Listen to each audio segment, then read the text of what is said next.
Okay, so in 6.6, one of the big things that we're going to be doing is playing around with these rational exponents, meaning exponents that are fractions. So instead of having an exponent of 2 or 3, you could have an exponent of 1/3, 2/3, 1/2, things like that. So we're going to just take a look at something like that. So like b to the 1/2. We're going to see what exactly that means. Try to figure out what b to the 1/2 would be equal to. So the first thing that they will show in the book, if you look at this explanation, is they'll take it and say like, okay, so let's take this expression and let's square it. Because we know how the powers work. If I take this and I square it, my powers tell me that I can multiply these two together. So if I multiply 1/2 times 2, I just get 1. And we know that b to the first is just equal to b. So whatever this is, when I square it, I end up with b.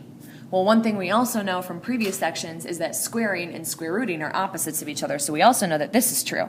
We know if we have the square root of something and we square it, then we just end up with b. So if I square this thing and get b, and I square this thing and get b, they must be the same. So a conclusion that we can draw here is that b to the 1/2 must be the same as the square root of b.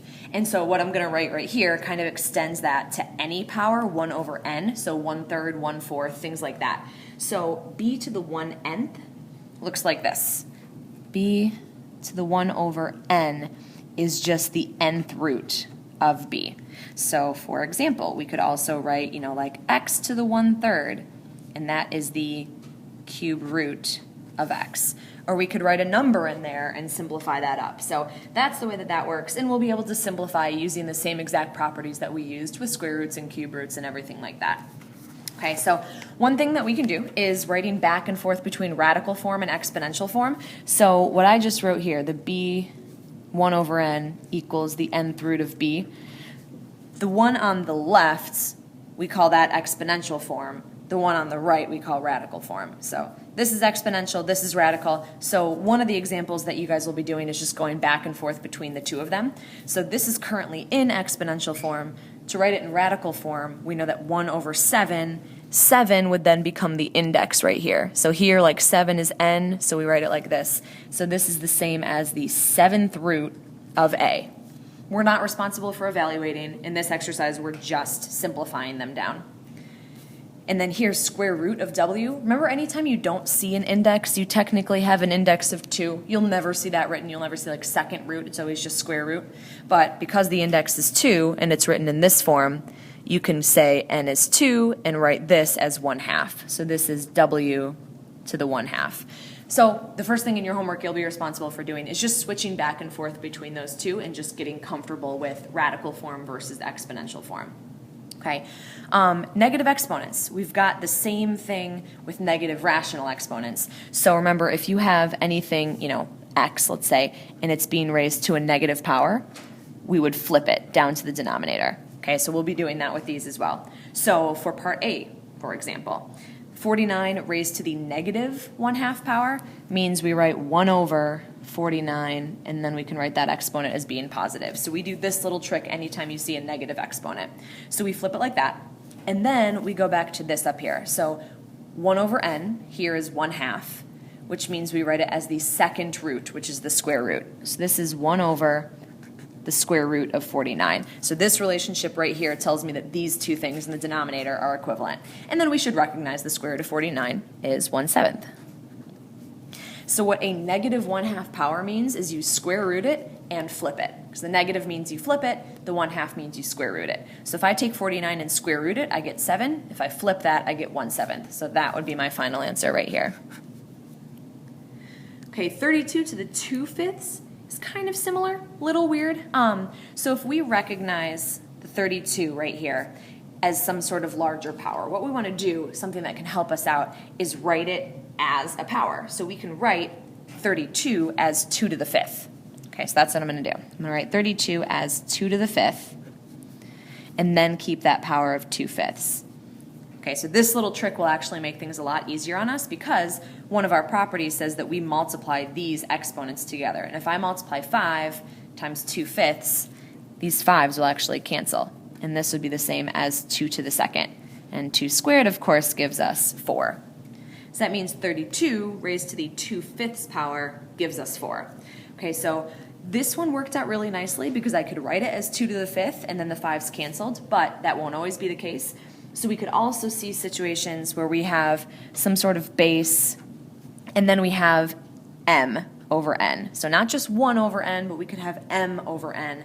And so the pattern, the way that this works, is we can kind of split up those two pieces. All right, so we think of this as splitting the m over n into m times 1 over n. And believe me, this is actually headed somewhere. It's important that we rewrite it like that.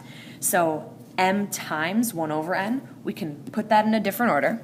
So we are going to write 1 over n times m.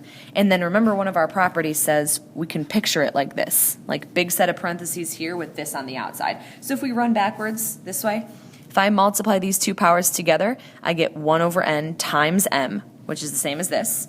And then if I multiply m times 1 over n, I get m over n. So these two things are the same, but writing it like this will actually make it way easier to simplify.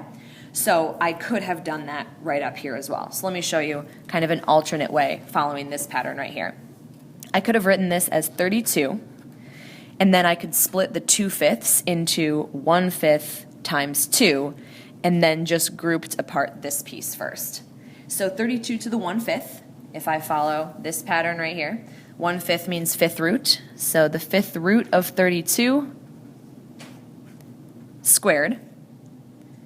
5th root of 32 means what multiplies by itself 5 times to give me 32, and that would be 2. And 2 squared, just like I wrote in the other version, of course gives me 4. So a couple different ways to look at that. So I'm going to write this version down too, so I can think of this as the nth root of b raised to the m power. So anytime you see this, you know it's the same as this. So that would be a good thing to just memorize as quickly as you can. All right, in this last example here, we've got this nice formula. It's a mass formula. You see right here, we've got a rational exponent of -8/5. It says it estimates the maximum total mass that a weightlifter with b kilograms, that'll go there, can lift using clean and jerk. According to the formula, what is the maximum that a weightlifter weighing 168 kilograms can lift? Okay, so we're going to take this, plug it in here, and we will actually just use our calculator to evaluate. So I'm going to show you in this one how the calculator works with this. So m equals, we've got 512 minus 146,230, and then for b, I'm going to sub in 168, and I'm keeping that exponent of -8/5. So like I said, I'm going to show you just how to sub this right into the calculator. So we've got just a blank calculator screen here. I'm going to type in the 512 minus 146,230. And then just like it's written, in parentheses, I'm going to write the 168. So make sure it is in parentheses. And then our important key here is this little caret key. So look at the 4 and then 2 buttons over. That little caret key, if you type that in, you can put any exponent you want. So we're going to type -8 divided by 5 as our exponent. And hit enter. And so we get 471.8 approximately. So 471.8. And that would be in kilograms.